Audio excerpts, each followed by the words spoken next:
another episode of 5. We're still continuing with our 5 end of season awards. Thank you guys for watching and supporting the show on a weekly basis. It comes out every week on a Friday morning, Friday afternoon, somewhere there. I have to give the editors and the producers time to edit some of the footage and everything. And yeah, so please keep on alert every Friday. You don't want to miss content from this channel. Let's get right into it.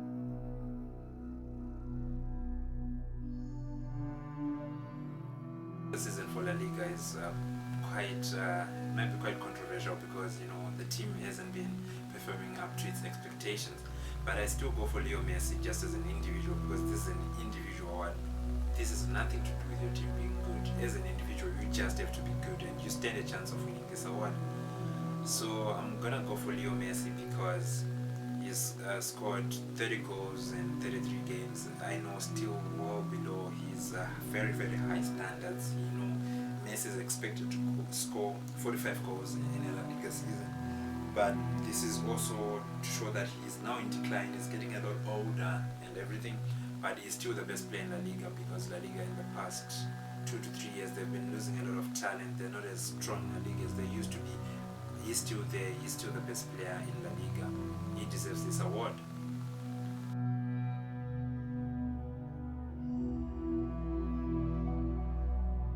For Young Player of the Season for LaLiga, I'm gonna go for Alexandre Isak. Alexandre Isak, who is the number 9, the main guy at Real Sociedad at the moment. 16 goals from the young lad. It's been quite a wonderful season. You always knew that he was talented. I remember when he came from Sweden, when he went to Dortmund. I think it was a bit of the expectation that got to him early on. He didn't quite look settled. He didn't quite fit in the environment, so it didn't really work out for him there and then. But he always knew that if given time and a chance to prove himself, the talent was there. You could see that there was obvious talent in Alexandre Isak. He's now showing it with Real Sociedad, and what a season is that with Real Sociedad in La Liga. If he continues like this, I think the big clubs are gonna start looking at him as an option, for your team to get a regular supply of goals for your team if you are to challenge for top honors. Do I think he's good enough? Yes, I think he's good enough to play for one of the top teams, and hopefully he'll get there someday and show some of you who might doubt it.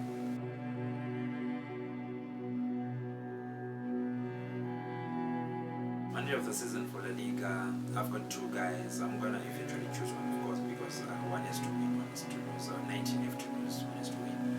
But I have to mention these guys. From Real Madrid's point of view, the way it's done is managed somehow to make sure that Real challenge for La Liga. At the time of recording, it's just 1 game away. They're still within a shout of winning La Liga.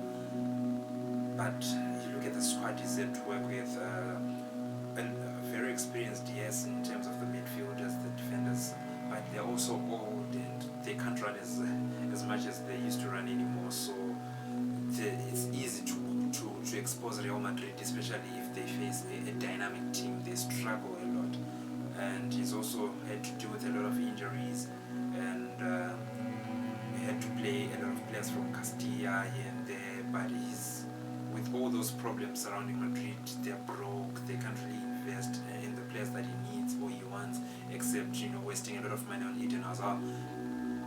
So he doesn't really have a lot to work with. So for a guy like Zinedine Zidane to make sure that Real Madrid challenged in La Liga, I think that's worth mentioning. But I'm gonna have to go for Diego Simeone, because as bad as Real Madrid are in challenging and everything, when they win La Liga, you're just like, yeah, but it's sort of expected of Real Madrid to win La Liga, even though it hasn't really happened a lot. But the expectation is almost always there. But you look at a team like Atletico Madrid, this chance comes once in, I don't know, when was the last time they won? 2014, once every 7 years with Diego Simeone, but it's actually expected to come, with a wider gap. Atletico are supposed to challenge the big 2 in Spain, maybe once every 10 to 15 years. But the fact that they've played La Liga for quite a while, and they are one match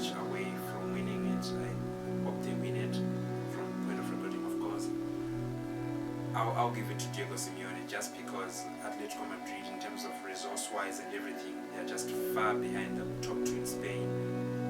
But the fact that they've been consistently up there, not challenging per se, but always up there, then once in a blue moon they mount a title challenge. That's kudos and credit to Diego Simeone. I think he's the best manager in La Liga for me this season.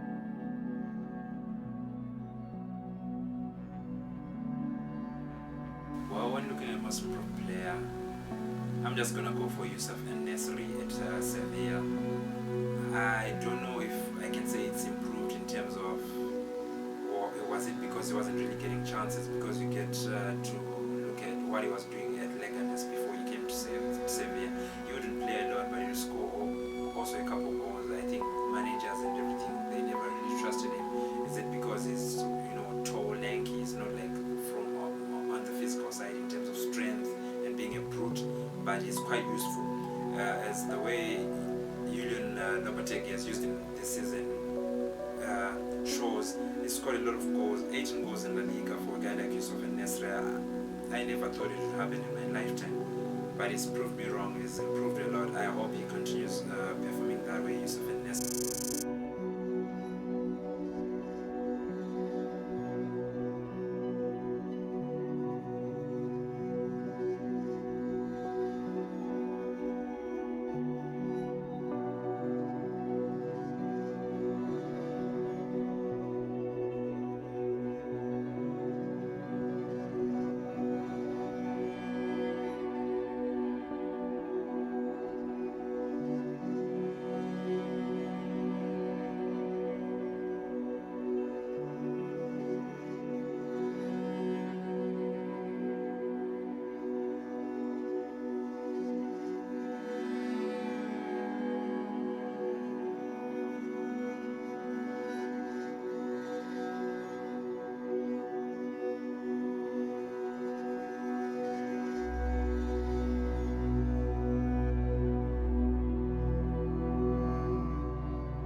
Thank you for watching TK Sports. For more awesome content from this channel, please subscribe. And also, engage with us on our social media platforms down in the description below.